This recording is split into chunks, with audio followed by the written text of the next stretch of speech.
Hello everyone. तो आप सभी का स्वागत है एक और नए वीडियो में। तो आज के इस वीडियो का टॉपिक हमारे पास होने वाला है ट्रायंगल इनइक्वालिटी कॉम्प्लेक्स नंबर्स के लिए। हम क्या डिस्कस करने वाले हैं यहाँ पर कॉम्प्लेक्स नंबर्स के लिए। हम यहाँ पर ट्रायंगल इनइक्वालिटी यहाँ पर हम डिस्कस करने वाले हैं। तो देखो मैंने यहाँ पर दो स्टेटमेंट्स लिख रखे हैं। ये दोनों हमारे पास क्या रिप्रेजेंट करते हैं, triangle inequality in complex numbers की। मतलब क्या है हमारे पास Z1 और Z2 है। ये जो हमारे पास क्या है, ये हमारे पास टू कॉम्प्लेक्स नंबर्स हैं। ठीक है, टू कॉम्प्लेक्स नंबर्स मैंने लिए हैं Z1 और Z2। और इन दोनों कॉम्प्लेक्स नंबर्स के लिए यहाँ पर मैंने दो इनइक्वालिटीज लिख रखी है। देखो कैसे, Z1 प्लस Z2 का जो मॉड्यूलस होगा वो क्या होगा, Z1 के मॉड्यूलस और प्लस Z2 के मॉड्यूलस से हमेशा लेस देन या इक्वल टू होगा। और जो मॉड्यूलस होगा, modulus of Z1 minus modulus of Z2, इससे हमेशा ग्रेटर देन और इक्वल टू होगा। और जो दूसरा रिजल्ट है वो क्या होगा, modulus of Z1 minus Z2, वो भी हमारे पास modulus of Z1 plus modulus of Z2 से कम या बराबर होगा, या फिर modulus of Z1 minus modulus of Z2 से बड़ा या बराबर होगा। ठीक है, तो देखो हम क्या करेंगे, ये जो हमारी फर्स्ट रिजल्ट है और ये हमारा सेकंड रिजल्ट है। ठीक है, अब हम देखो यहाँ पर क्या कर सकते हैं। आप एक चीज़ समझो, जब हम किसी भी कॉम्प्लेक्स नंबर का मॉड्यूलस लेते हैं और उसी के नेगेटिव का जब हम वो लेते हैं मॉड्यूलस, तो दोनों बराबर आता है हमारे पास। ये हमारा Z है और ये माइनस ऑफ Z है, दोनों का हमारे पास जो मॉड्यूलस है वो हमारे पास सेम आता है। ठीक है, तो देखो यहाँ पर आप क्या करो, ये Z2 दे रखा है ना, इस Z2 के जगह आप क्या रख दो, माइनस Z2 पुट कर दो। तो ठीक है, तो जब Z2 की जगह आप माइनस Z2 पुट कर दोगे तो यहाँ क्या हो जाएगा, Z1 माइनस Z2। तो ये हो गया Z1 माइनस Z2 का मॉड्यूलस। और जब यहाँ Z2 की जगह माइनस Z2 पुट करोगे और माइनस Z2 का जब आप मॉड्यूलस लोगे तो वो क्या आ जाएगा, Z2 के मॉड्यूलस के बराबर ही आ जाएगा। सेम चीज़ यहाँ करोगे, आप Z2 की जगह माइनस Z2 पुट करोगे तो क्या हो जाएगा, माइनस Z2 का मॉड्यूलस जो होगा वो Z2 के मॉड्यूलस के बराबर ही हो जाएगा। मतलब क्या है, अगर हम ये जो फर्स्ट वाली इनइक्वालिटी है इसे अगर हम प्रूफ कर दें तो हमारे पास सेकेंड इनइक्वालिटी का हम आराम से प्रूफ कर सकते हैं। Z2 की जगह बस हमें क्या करना है, माइनस Z2 यहाँ पुट करना है, बाकी फिर वो चीज़ें तो हमारे पास इस वाली प्रॉपर्टी को हम यूज़ करके ये वाली हम प्रूफ कर सकते हैं। ठीक है, तो हमें क्या करना है, ये जो पहली वाली इनइक्वालिटी है ना इसे प्रूफ करना है। अब देखो सेकंड वाली तो हम प्रूफ कर सकते हैं अगर हमें फर्स्ट वाली प्रूफ कर देंगे। तो हमारा एम क्या है, इस वीडियो में मैं सिर्फ ये जो फर्स्ट वाली इनइक्वालिटी है ना सिर्फ इसे ही प्रूफ करूँगा। सेकेंड वाली इनइक्वालिटी आप खुद प्रूफ कर सकते हैं, या फिर मैंने आपको मेथड बता ही दिया है, Z2 की जगह माइनस Z2 आप पुट कर दो, आपके पास रिजल्ट आराम से आ जाएगा। अब देखो यहाँ से आप चार पार्ट्स के अंदर ब्रेक कर सकते हो। देखो Z1 प्लस Z2 का मॉड्यूलस लेस देन है Z1 और Z2 के मॉड्यूलस के बराबर। तो देखो यहाँ पर मैंने लिख दिया है, पहले आप क्या करो, इन दोनों को ले लो, इन दोनों को ले लो तो ये वाली इनइक्वालिटी आ गया। फिर नेक्स्ट क्या करो, इन दोनों को ले लो तो ये वाली इनइक्वालिटी बन जाएगी। इन दोनों को लोगे तो आप ये इनइक्वालिटी बन जाएगी, और इन दोनों को लोगे तो ये इनइक्वालिटी बन जाएगी। मतलब ये जो टर्म, ये जो पूरे दोनों इनइक्वालिटीज लिखे हैं इनको आप चार सेपरेट पार्ट्स में भी डिवाइड कर सकते हैं। ज़्यादातर क्वेश्चंस के अंदर क्या होता है, ये तो मैंने यहाँ पर आपको समझाने के लिए एक साथ लिख दिया। ठीक है, मेन क्या होता है क्वेश्चंस के अंदर इस तरह से आती है, इन चार पार्ट्स में मैंने ब्रेक करके लिख दिया, इनमें से कोई सा भी पार्ट आपके पास आ सकता है।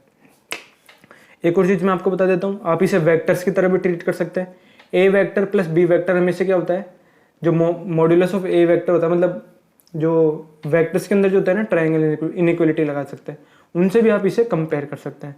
तो अब हम क्या करेंगे, देखो ये जो स्टार्टिंग की दो इनइक्वालिटीज़ हैं इनका मैं आपको यहाँ पर प्रूफ बताऊंगा, इन दोनों को मैं सॉल्व करके बताऊंगा आपको कि ये हमारे पास किस तरह से आती है।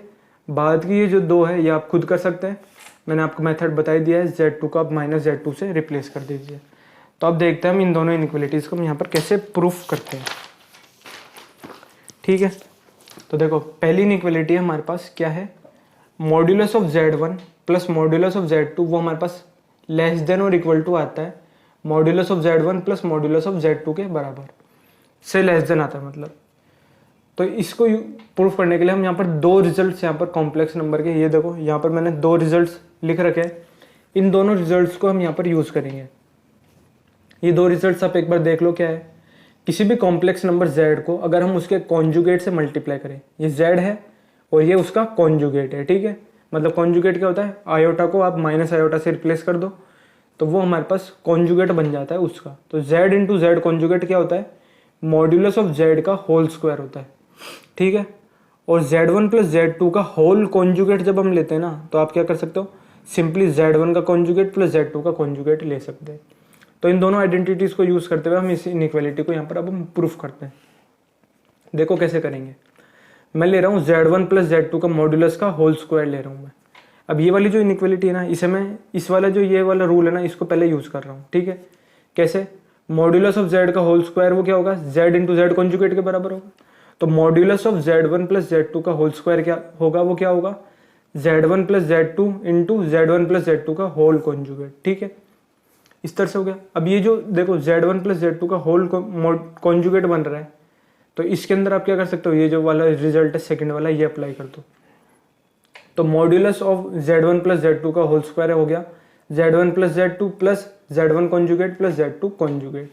अब क्या करो, ये दोनों ब्रैकेट्स आप ओपन कर दो।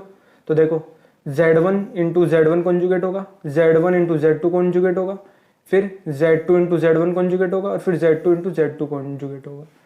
तो मैंने वही सारे टर्म्स लिख दिया आपका। देखो z1 इंटू z1 कॉन्जुगेट ये लिख दिया मैंने, z2 इंटू z2 कॉन्जुगेट मैंने यहाँ लिख दिया, फिर z1 इंटू z2 कॉन्जुगेट, और फिर z2 इंटू z1 कॉन्जुगेट। तो 4 टर्म्स हमारे पास यहाँ बनेंगे, वो चारों टर्म्स मैंने यहाँ पर लिख दिए हैं, ठीक है।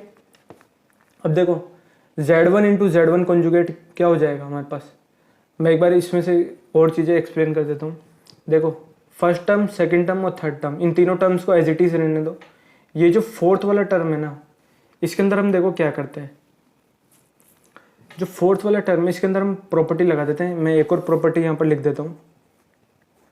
जब हमारे पास z1 और z2 है, इनके मल्टीप्लिकेशन का होल अगर वो लिया हुआ हो ना कॉन्जुगेट, तो वो भी इस तरह से डिवाइड हो जाता है z1 conjugate into z2 conjugate के बराबर, ठीक है। इस तरह से हम इसे लिख सकते हैं। मल्टीप्लिकेशन में अगर कॉन्जुगेट लिया हुआ तो भी आप प्लस का साइन लगा के ब्रेक कर सकते हैं, और मल्टीप्लिकेशन के अंदर हो, यहाँ एडिशन था यहाँ मल्टीप्लिकेशन, तो z1 इंटू z2 का होल कॉन्जुगेट वो z1 conjugate into z2 conjugate के बराबर होगा। मैं आपको बता दूं, प्रीवियस वीडियोस जो मैं बना चुका हूँ कॉम्प्लेक्स नंबर्स पे, उसमें मैं ये जो तीनों आइडेंटिटीज है इनका मैं डिटेल में सोल्यूशन और प्रूफ आपको बता चुका हूँ कि ये हमारे पास किस तरह से ये रिजल्ट्स हमारे पास आते हैं। तो आप वो वीडियोस एक बार जरूर देखे जाकर। आपको डिस्क्रिप्शन में कॉम्प्लेक्स नंबर की एक पूरी प्लेलिस्ट मिल जाएगी, वहाँ मैंने सीरियल वाइज सारे वीडियोस को अरेंज कर रखा है, तो वहाँ से आप वो सारे वीडियोस देख सकते हैं, ठीक है। तो अब देखो ये वाली जो आइडेंटिटी है z1 conjugate into z2 conjugate का होल कॉन्जुगेट, इसे अगर मैं इसके अंदर अप्लाई करना चाहूँ तो देखो कैसे अप्लाई कर सकते हैं। एक और रिजल्ट मैं लिख देता हूँ। जब भी हम 2 बार कॉन्जुगेट लेते हैं ना किसी कॉम्प्लेक्स नंबर का, तो वो हमारे पास z के बराबर ही आ जाता है। देखो पहले मैंने z कॉन्जुगेट का कॉन्जुगेट ले लिया, तो वो हमारे पास z के बराबर ही आ जाता है, ठीक है। तो z2 इंटू z1 कॉन्जुगेट को मैं इस तरह से लिख सकता हूँ, z1 इंटू z2 का z1 इंटू z2 कॉन्जुगेट का कॉन्जुगेट। अब देखो आपको इससे इस चीज़ को समझने में दिक्कत आ रही होगी, लेकिन आप क्या कर सकते हो, इस वाली चीज़ को इसके बराबर आप समझ सकते हो। देखो ये कॉन्जुगेट आप लोगे तो क्या करोगे, कॉन्जुगेट आप z1 पे लगाओ और फिर z2 पे लगाओ, ठीक है। तो क्या हो जाएगा, z1 conjugate into z2 conjugate का कॉन्जुगेट, तो 2 बार z2 पे कॉन्जुगेट आ जाएगा, तो क्या बन जाएगा z2, तो ये z2 मर आ गया, और फिर z1 पे एक बार कॉन्जुगेट। तो मतलब z2 इंटू z1 कॉन्जुगेट को हम इस तरह से लिख सकते हैं, z1 इंटू z2 कॉन्जुगेट का होल एक और कॉन्जुगेट, ठीक है। अब ये हमारे पास आ गया। अब हमारे पास देखो ये जो 4 टर्म्स थे ना हमारे पास, z1 into z2 1 conjugate, z2 into z2 conjugate, और z1 z2 कॉन्जुगेट, और फिर हमने इसको इस तरह से लिख दिया z1 इंटू z2 कॉन्जुगेट का होल कॉन्जुगेट। अब देखो हम क्या करते हैं, first term, second term, third term और फोर्थ टर्म, ये चारों टर्म्स अभी भी हमारे पास है। तो z1 इंटू z1 का कॉन्जुगेट हमारे पास क्या हो जाता है, z1 का होल स्क्वायर बन जाता है। z2 इंटू z2 का कॉन्जुगेट हमारे पास z2 का होल स्क्वायर बन जाता है। ये वाली आइडेंटिटी यहाँ पे मैंने आपको बताई दी है। z इंटू z कॉन्जुगेट हमारे पास मॉड्यूलस ऑफ z का होल स्क्वायर होता है। तो ये z1 इंटू z1 का कॉन्जुगेट हो गया मॉड्यूलस ऑफ z1 का whole square, z2 into z2 का होल कॉन्जुगेट हमारे पास हो गया मॉड्यूलस ऑफ z2 का होल स्क्वायर। और ये जो 2 वैल्यूज है ना, इन 2 वैल्यूज को आप समझो। देखो अब z1 इंटू z2 का कॉन्जुगेट, और यहाँ देखो थोड़ी काटा पीटी ज़्यादा हो गई है, इसे आप समझ सकते हैं z2 और ये z1 लिखा हुआ है, ठीक है। z1 इंटू Z2 का कॉन्जुगेट और Z1 इंटू Z2 का कॉन्जुगेट का होल कॉन्जुगेट। मतलब दोनों जो यहाँ पर कॉम्प्लेक्स नंबर लिखे हुए हैं ना वो सेम लिखे हुए हैं। देखो Z1 Z2 का कॉन्जुगेट और Z1 Z2 के कॉन्जुगेट का कॉन्जुगेट है यहाँ पर। तो इससे रिलेटेड आप दो प्रॉपर्टीज और है, वो भी यहाँ देखो। किसी भी कॉम्प्लेक्स नंबर में आप उसी का कॉन्जुगेट ऐड करोगे तो वो क्या मिलेगा आपको, 2 times real part of Z। मतलब जो उसका रियल पार्ट है उसका आपको डबल मिल जाएगा। कैसे, देखो कॉन्जुगेट हम कैसे बनाते हैं, आयोटा से जब आप माइनस आयोटा को रिप्लेस कर दोगे तभी आपको उसका कॉन्जुगेट मिलेगा। मतलब क्या होता है, Z का जो इमेजिनरी पार्ट है उसका, इन दोनों का इमेजिनरी पार्ट अपोजिट साइन का है। यहाँ इमेजिनरी पार्ट प्लस आयोटा के साथ आ रहा है और उस प्लस आयोटा को आप अगर माइनस आयोटा से रिप्लेस कर दोगे तो इसका इमेजिनरी पार्ट बनेगा। तो दोनों को ऐड करोगे तो इमेजिनरी पार्ट कैंसिल हो जाएगा, बचेगा क्या, रियल पार्ट इसका और इसका भी रियल पार्ट, वो दोनों सेम है। तो 2 times real part of Z आपके पास बचेगा। तो सेम चीज यहाँ पर है, Z1 इंटू Z2 का Z1 इंटू Z2 कॉन्जुगेट है plus Z1 into Z2 conjugate का होल कॉन्जुगेट है। तो इसे आप एक कॉम्प्लेक्स नंबर की तरह ट्रीट करो और इसे भी एक सिंगल कॉम्प्लेक्स नंबर की तरह ट्रीट करो। तो दोनों जब ऐड हो रहे हैं, ये कॉम्प्लेक्स नंबर है और ये उसका कॉन्जुगेट है, तो दोनों जब ऐड होंगे तो हमें मिलेगा क्या, 2 times real part of Z1 into Z2 conjugate. तो जो Z1 इंटू Z2 जो कॉम्प्लेक्स नंबर है उसका जो रियल पार्ट है उसका डबल हमें यहाँ पर मिल जाएगा।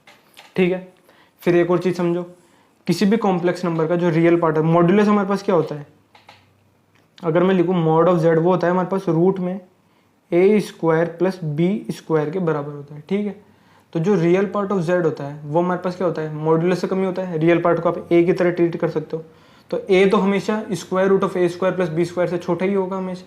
तो रियल पार्ट किसी भी कॉम्प्लेक्स नंबर का वो हमेशा उसके मॉड्यूलस से छोटा होता है। तो देखो यहाँ हमारे पास आ रहा है रियल पार्ट और ये रियल पार्ट क्या है, मॉड्यूलस से छोटा है हमारे पास। ठीक है, तो इस इनइक्वालिटी को अगर हम यूज़ करते हुए इसका सोल्यूशन देखें तो देखो क्या होगा। अभी तक हमारे पास जो लेफ्ट हैंड साइड में वो क्या चल रहा था, modulus of Z1 plus Z2 का होल स्क्वायर चल रहा था। अब देखो मैंने यहाँ पर लास्ट ये वाली स्टेप आप इंपॉर्टेंट है, ये समझो। अगर मैं real part of Z1 into Z2 है, real part of Z1 into Z2 conjugate है, इसको अगर मैं रिप्लेस कर दूँ modulus of Z1 into Z2 conjugate से, तो हमारे पास ये जो इनइक्वालिटी है ये हमारे पास क्या आएगी, लेस देन इक्वल टू आएगी या ग्रेटर देन इक्वल टू आएगी। देखो रियल पार्ट ऑफ Z है वो इससे छोटा है, इस वाली मॉड्यूलस से हमेशा रियल पार्ट छोटा होता है। तो जब इसकी जगह मैं मॉड्यूलस लगा दूंगा तो ये जो लेफ्ट हैंड साइड में हमारे पास जो वैल्यू बनेगी वो क्या है, यहाँ पर हमारे पास अभी भी Z1 प्लस Z2 का होल स्क्वायर ही चल रहा है। देखो Z1 प्लस Z2 का होल स्क्वायर ही चल रहा है अभी तक हमारे पास लेफ्ट हैंड साइड पर। तो जब मैं real part of Z1 into Z2 conjugate को modulus of Z1 into Z2 से रिप्लेस करूंगा तो यहाँ पर देखो इससे मैं बड़ी वैल्यू लिख रहा हूँ। यहाँ पर देखो real part of Z1 Z2 है, इससे बड़ी वैल्यू अगर मैं यहाँ लिख रहा हूँ तो मेरी जो राइट हैंड साइड है वो क्या होगी, बड़ी होगी, लेफ्ट हैंड साइड मेरी छोटी रह जाएगी। तो वही यहाँ पर इनइक्वालिटी का मैं यहाँ पर साइन लगाऊंगा। जो मैंने वहाँ रियल पार्ट लिखा था, real part of Z1 into Z2 का कॉन्जुगेट, उसको अगर मैं 2 टाइम्स, 2 तो हमारा ऑलरेडी लगा हुआ था वो 2 ये एज इट इज है, रियल पार्ट को मैंने रिप्लेस कर दिया मॉड्यूलस से। तो modulus of Z1 into Z2 conjugate वो क्या होगा, यहाँ पर अब हम ग्रेटर देन का साइन लगे। क्यों, क्योंकि ये वैल्यू रियल पार्ट से बड़ी है तो मेरी जो राइट हैंड साइड है वो बड़ी होगी। तो जब राइट हैंड साइड बड़ी होगी तो मैं यहाँ पर ग्रेटर देन का और इक्वल टू का साइन यहाँ पर लगाऊंगा। ठीक है, अब देखो यहाँ पर क्या होगा, नेक्स्ट हम प्रॉपर्टीज करते हैं। तो जब हमारे पास दो कॉम्प्लेक्स नंबर का मॉड्यूलस गिवन हो तो मॉड्यूलस को ब्रेक कर सकते हैं। मॉड्यूलस ऑफ Z1, इस चीज को आप इस तरह से भी लिख सकते हैं, मॉड्यूलस ऑफ Z1 और मॉड्यूलस ऑफ Z2 का कॉन्जुगेट। मतलब क्या है, मॉड्यूलस को आप इसके ऊपर भी लगा दो और इसके ऊपर भी लगा सकते हो, तो इसे आप ब्रेक कर सकते हैं। इससे भी रिलेटेड मैं आपको वीडियोस ऑलरेडी बना चुका हूँ। नेक्स्ट क्या समझ सकते हो आप, Z2 के कॉन्जुगेट का जो मॉड्यूलस होगा वो Z2 के मॉड्यूलस के बराबर ही होगा। तो ये वाला जो है ये टर्म हमारा कुछ इस तरह से बन जाएगा। तो हमारे पास टर्म बना क्या, Z1 प्लस Z2 का होल स्क्वायर हमारे पास लेस देन इक्वल टू होगा Z1 का मॉड्यूलस का होल स्क्वायर प्लस Z2 के मॉड्यूलस का whole square plus 2 times modulus of Z1 into modulus of Z2। अब देखो a square plus B square plus 2ab वाली identity यहाँ पर बन रही है, तो आप इसमें वो अप्लाई कर दो तो क्या हो जाएगा, modulus of Z1 plus modulus of Z2 का होल स्क्वायर। ठीक है, और यहाँ पर हो गया मॉड्यूलस ऑफ Z1 का होल स्क्वायर।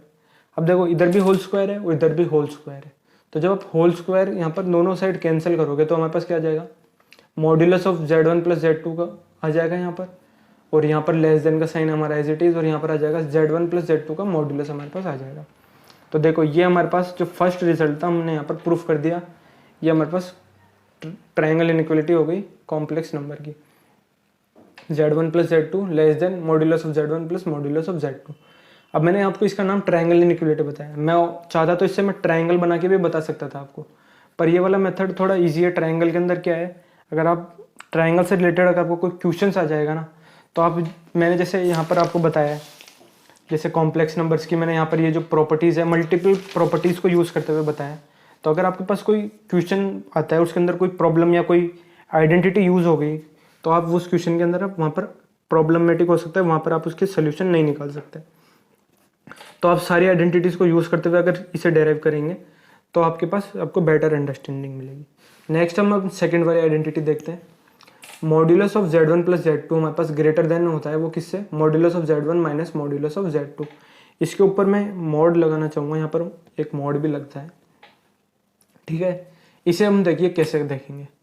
अब यहाँ पर देखो, यहाँ पर मैं डायरेक्टली यहाँ पर रिजल्ट यूज़ करता हूँ। देखो हमारे पास ये वाली इक्वेशन आई थी, देखो modulus of Z1 plus Z2 का होल स्क्वायर हमारे पास आया था, Z1 का मॉड्यूलस प्लस Z2 का मॉड्यूलस का whole square plus 2 times real part of Z1 into Z2 conjugate, ठीक है।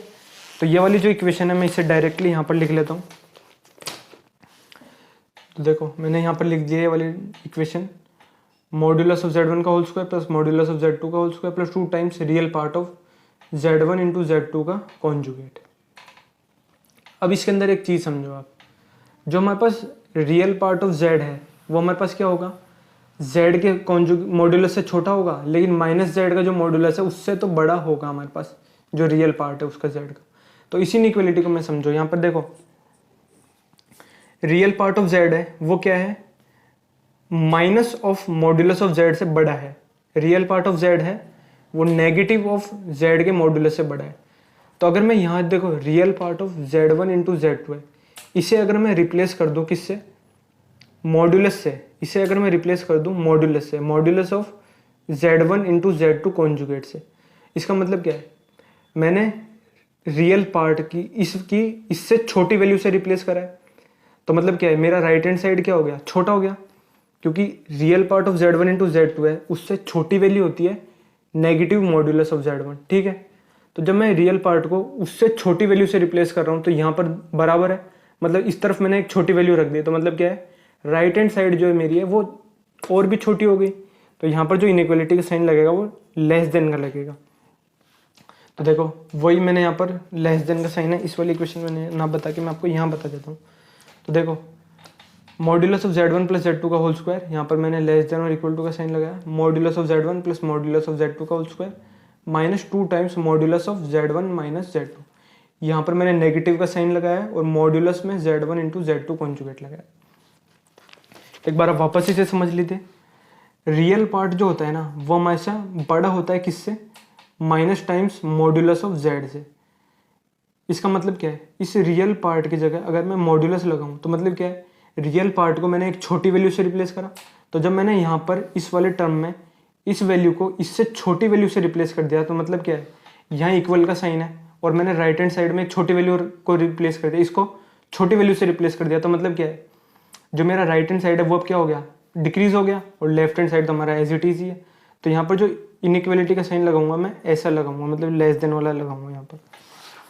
तो वही मैंने यहाँ पर लगा दिया है, तो लेस देन इक्वल टू। फिर वही सेम चीज़ है, आप इस मॉड्यूलस को यहाँ पर ब्रेक डाउन कर सकते हैं। इस वाले मॉड्यूलस को आप ऐसे लिख सकते हैं, modulus of Z1 into modulus of Z2 का कॉन्जुगेट, ठीक है। तो वो इससे मैंने यहाँ पर ब्रेक डाउन करके लिख दिया। और जो Z2 का कॉन्जुगेट होता है, कॉन्जुगेट का जो मॉड्यूलस होता है वो Z2 के बराबर ही होता है, Z2 के मॉड्यूलस के बराबर ही होता है। तो इस केस में देखो हमारे पास, जब आप इसमें वापस वही स्टेप बनेगी, अलजेब्रा की आइडेंटिटीज यहाँ लगाओगे तो बनेगा आपके पास modulus of Z1 minus modulus of Z2 का होल स्क्वायर बनेगा। यहाँ पर माइनस आएगा, पिछले केस में प्लस आ रहा था और इनइक्वालिटी का साइन उल्टा था। इस वाले केस में इनइक्वालिटी का साइन चेंज हो गया और यहाँ पर माइनस आ गया। अब देखो यहाँ पर जब आप स्क्वायर से इस स्क्वायर को कैंसिल करोगे तो देखो हमारे पास क्या है, जो हमारे पास लेफ्ट हैंड साइड है, लेफ्ट हैंड साइड हमारे पास ऑलरेडी पॉजिटिव है, मॉड्यूलस है, क्योंकि राइट हैंड साइड में जब यहाँ माइनस आ रहा है तो इसके अंदर हम बता नहीं सकते ये नेगेटिव है या पॉजिटिव है। और जब हम स्क्वायर रूट लेंगे, इस स्क्वायर को दोनों को हटाने के लिए हम क्या करेंगे, इधर भी स्क्वायर रूट लगाएंगे और इधर भी स्क्वायर रूट लगाएंगे। और स्क्वायर रूट से जब भी कोई वैल्यू बाहर आती है तो हमारे पास उस पर मॉड्यूलस लगता है। तो देखो ये वाली वैल्यू तो ऑलरेडी पॉजिटिव है, इस पर मॉड्यूलस लगाने का कोई सेंस बनता नहीं है। ये वाली वैल्यू पॉजिटिव भी हो सकती है, नेगेटिव भी हो सकती है, तो इसलिए हम इस पर मॉड्यूलस लगाएंगे एक और। तो एक और प्रॉपर्टी होगी हमारे पास, Z1 प्लस Z2 का मॉड्यूलस ग्रेटर देन आ गया हमारे पास modulus of Z1 minus modulus of Z2। ये हमारे पास हो गया सेकंड वाला रिजल्ट। ठीक है, तो इन दोनों रिजल्ट्स को अगर मैं एक स्ट्रेट लाइन के अंदर लिखना चाहूँ तो वो कैसा हो जाएगा, modulus of Z1 minus modulus of Z2 का whole modulus greater than modulus of Z1 plus Z2 greater than modulus of Z1 plus modulus of Z2। तो देखो ये वाला जो है modulus of Z1 minus modulus of Z2 का whole modulus, ये यहाँ मैंने लिख दिया modulus of whole modulus of Z1 minus modulus of Z2 less than, ये इनइक्वालिटी का साइन है, ये यहाँ पर ऐसे आ गया। और ये वाला टर्म मैंने यहाँ पर लिख दिया modulus of Z1 plus modulus of Z2। तो ये तो हमारा हो गया, ये दोनों टर्म्स तो मिलके हमारा ये वाला पार्ट बना रही है। ठीक है, और जो फर्स्ट पार्ट था उसके अंदर अगर आप देखेंगे तो जो फर्स्ट पार्ट था वो हमारा ये था, Z1 प्लस Z2 का मॉड्यूलस लेस देन था Z1 और Z2 के मॉड्यूलस के बराबर। तो वो चीज़ मैं यहाँ पे लिख दिया हूँ Z1 प्लस Z2। तो ये हमारे पास होगी फर्स्ट वाली इक्वेशन। तो देखो हमने क्या करा, ये वाली जो इक्वेशन थी हमारे पास, ये वाले जो इनइक्वालिटी, ये हमने यहाँ पर प्रूफ कर दी है। तो ये हमारे पास प्रूफ इसका हो चुका है। और इसके अंदर आप क्या करो, Z2 को माइनस Z2 से रिप्लेस कर दो, तो Z2 की जगह आप यहाँ माइनस Z2 कर दो। और यहाँ पर भी जब आप माइनस Z2 करोगे तो modulus of minus of Z हमारे पास बराबर ही होता है दोनों। तो ये क्या हो जाएगा, Z2 के बराबर ही हो जाएगा और ये भी Z2 के बराबर ही रहेगा। मतलब सिंपल क्या है, Z2 को अब यहाँ माइनस Z2 कर दो और इन दोनों में कोई चेंज नहीं होगा, इन दोनों में भी कोई चेंज नहीं होगा। तो ये दो इक्वेशन है हमारे पास ट्रायंगल इनइक्वालिटी की। तो आज की वीडियो में बस इतना ही। अगर आपको ये वीडियो अच्छा लगा हुआ तो चैनल को जरूर सब्सक्राइब करें और कॉम्प्लेक्स नंबर के जो बाकी वीडियोस मैं अपलोड कर चुका हूँ उन्हें भी देखें। और उसके अलावा मैं ऑलरेडी बहुत सारा बेसिक मैथमेटिक्स से रिलेटेड कंटेंट भी बना चुका हूँ, उन वीडियोस को भी जाके आप देख सकते हैं। तो अगर आपको वीडियो अच्छा लगा तो चैनल को ज़रूर सब्सक्राइब करें। So thank you very much for watching.